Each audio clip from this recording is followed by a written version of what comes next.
Hello friends, Heidi here from Rain Country. God is good all the time. And today I'm going to talk about why you should start working through your long-term food storage right now and don't put it off. Now that might seem to go against all the things that you're thinking, because long-term storage, the whole idea of getting things in number 10 cans or buying freeze-dried foods from Mother Earth products in Mylar bags is for long-term food storage. So why would you start using it up now? Well, here's the reason why. I see people stocking up on stuff like when I did the video on the real butter powder. Some people have purchased dairy powders or number 10 cans of freeze-dried foods or dehydrated foods, or have even dehydrated up a bunch of their own foods, like that great amount of apples I have dehydrated from our trees. And they've put it in storage and they're not touching it because they're afraid to, because they want to save it for a grid down situation. Well, here's the issue with that. If you never try that food, you're never gonna know how to use it. Back before Honeyville products totally skyrocketed in price, which is why one of the reasons I stopped purchasing from them, I'm glad I stocked up on a bunch of number 10 cans of their product while I could still get them for a pretty decent price. And here's one of these examples. Was I had bought a can of freeze-dried cheddar, and even back then it still wasn't cheap. However, I wasn't going to buy a whole bunch of cans of this until I knew I liked it. Thus, I got to open it up and try it and start using it to know if it's something I want to stock up on more of. And I fell in love with the freeze-dried cheddar right away. Used it in making scramblers and enchiladas, to try it to see if I even liked it. And then here's the thing, even if you buy a number 10 can from whatever brand, whether it be Thrive or Augustin Farms, you can still repackage the things after you open them. Now, Mother Earth Products only sells theirs in the plastic jars like this or in the Mylar bags. But the nice thing about that is you can buy smaller amounts at a time, even trial sizes like little tiny bags, so you can try them first to see if you're even going to like them before you invest in larger bags. Now, Mother Earth products also, you can buy much bigger bags. Sometimes they're plastic, sometimes they're Mylar, but either way it's still best to repackage those. And I do that with jars. And you can see in a picture right here where these are all Mother Earth products that I had bought in bigger bags and repackaged into the jars. That's just showing some of them, but I have like boxes of these jars put up. But let me reiterate again, if I had not tried this, I would have just had this one can of cheddar waiting and waiting, and then when I finally came to where I had to use it, and this is the only can I had, I would have been very disappointed that I had not stocked up. On the other hand, had I decided to go ahead and buy a whole bunch of cans like this, deciding that I'm sure I'm going to like it, and never tried it, then finally opened it up when I needed it to find out it was disgusting and I hated everything about it, then that would have been a big waste of purchase. So just like with the butter powder, the whole milk powder here, all these particular ones are by Hoosier Hill Farm. I bought one of each and then started working through them right away. And so the more I work with it, the more I realize I'm really liking it, and it is going to be a good option to put in my food storage. And so what I've been doing is stocking up and getting some of the stuff you can get through Subscribe and Save on Amazon, and save a little more money doing it that way and have it delivered to you monthly or every other month or every 6 months. But at any rate, I'm stocking up because I'm finding many ways I can use this so that I can, like I said in the video about the butter powder, so I can extend the fresh butter I'm using or save it for things where you really want that fresh butter. And I recommend you go check out that video, and I will link to it down below. I've been using a few other things, and I'm going to keep experimenting. Same thing goes with the heavy cream powder. I haven't used it in a lot. I know that I'm not a big fan of cream in my coffee anyway, but I did try it in there and I didn't really care for it. But I'm sure there's ways you can make it better for using in your coffee, or like if you check out Mary's video from Mary's Nest on making your own coffee creamer, she's got a lot of great ideas in there. It's just, I'm not, like I said, I'm not a coffee creamer thing. I either like it black with spice or with my own homemade nut milk. But anyway, and then same thing with your whole milk powder. You can, even if you don't like the way it tastes mixed up with water and to just drink, which I actually personally like this. And I'm not a milk drinker other than nut milks. I like to drink nut milks, but I don't like to drink dairy milks very much. But I did like drinking this when I made it, which was surprising because I hated powder milk as a kid, but we only had the non-fat kind.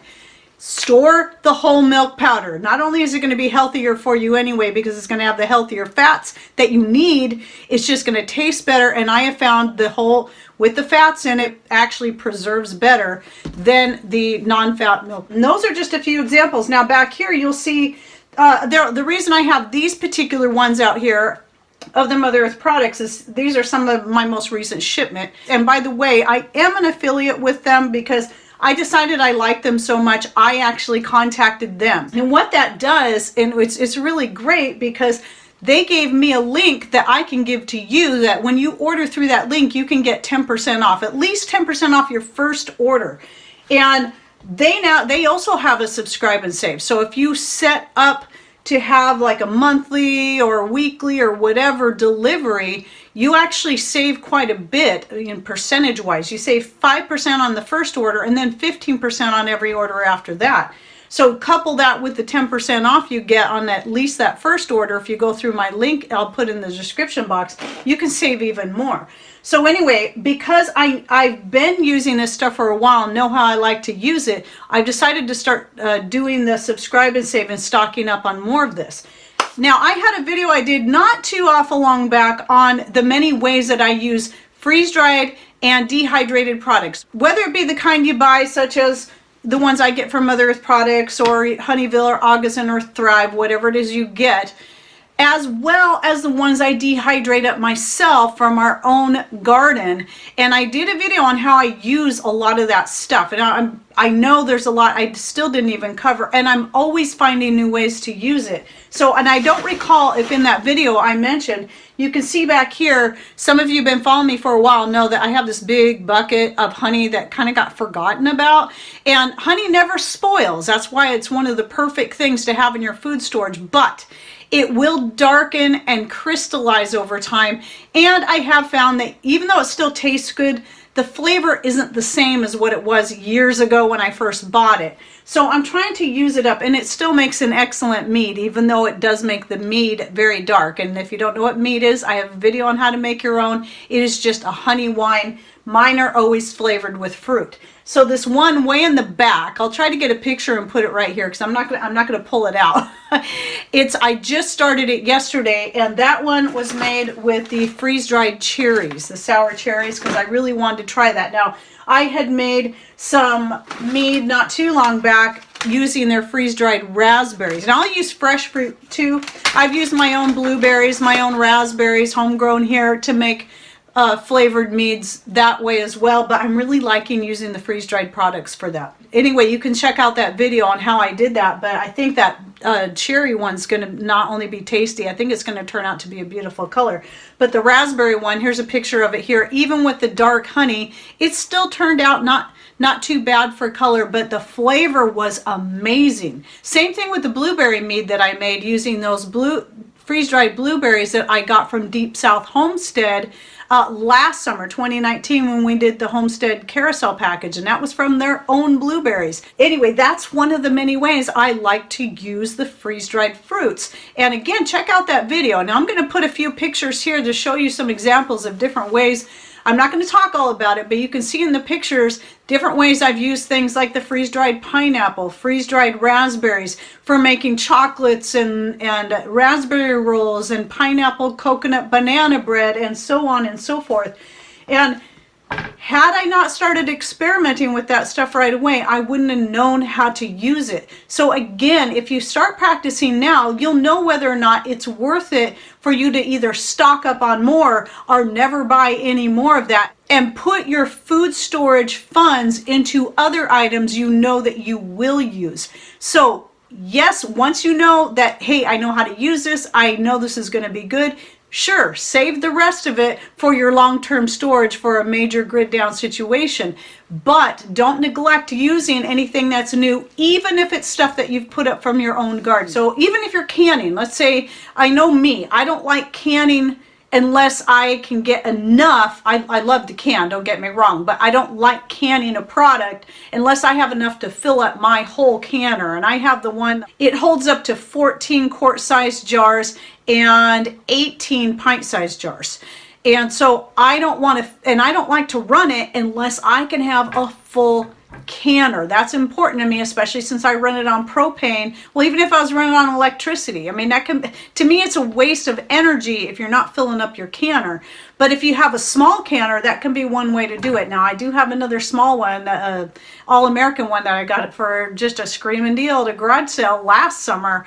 And I'm so glad I did. And so from now that I have that, that will be something I'll use when I want to can smaller amounts. Because what if I can a full canner full of my homegrown green beans and open up a jar and realize, gosh, I really don't like these. I made that mistake one time doing pickles. And it was my first time trying to make my own homemade pickles. And I did a few things wrong with those, and I'm not even going into it because it's kind of embarrassing. Now, the flavor was good. They had an amazing flavor, but they turned to mush. So you got to be careful when you go to can something for the first time. If you're able to do it, try to do small amounts at a time. Let's say you can a bunch of stuff that you know will be good, and then just try throwing a couple of jars of something you're trying for the first time, and then try it right away after you can it. That way you'll know whether or not that's going to be the way you want to preserve that again.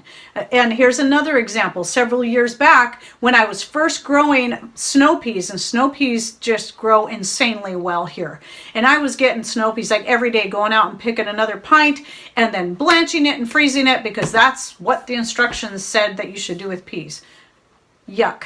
I had a lot put up in the freezer, and they were gross. And I knew from that point on, I should have never blanched them. Even though you said, you have to blanch.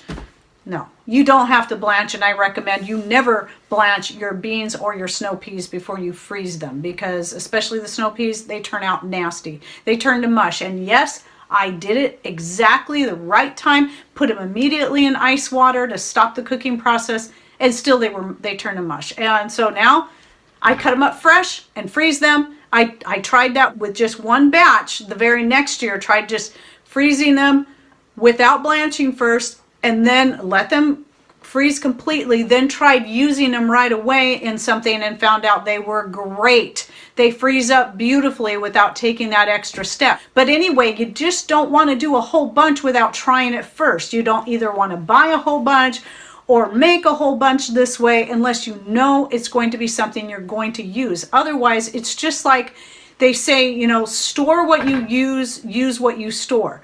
Don't buy a bunch of junk that you know your family doesn't like just to have food in your food storage. Because you might be thinking, well, in a pinch, if we're starving, we've got something to eat. Well, why think that way? Why wouldn't it be better to think of putting up food you know everybody's going to like, or at least some members in your family are going to like? Just because it's a grid down situation or some financial crisis happens to only you in your little household, you don't want to have to live just eating beans and rice or frozen snow peas that you had blanched first just to find out they're disgusting and that's all you have because that's all you put up. You don't want to do that to yourself and to your family. You want food that you know you're all going to enjoy and feel like you're still eating like kings even when the money is tight and think times are hard. So yes, this is why you need to start working through your long-term food storage right now, at least with the things you've never tried before or never worked with before to know if they're going to be useful to you. All right, well, I hope you found this video helpful. Get to practicing using those foods, and don't forget to check out my video on how I use my various freeze-dried and dehydrated foods. Thanks for watching. Take care and God bless.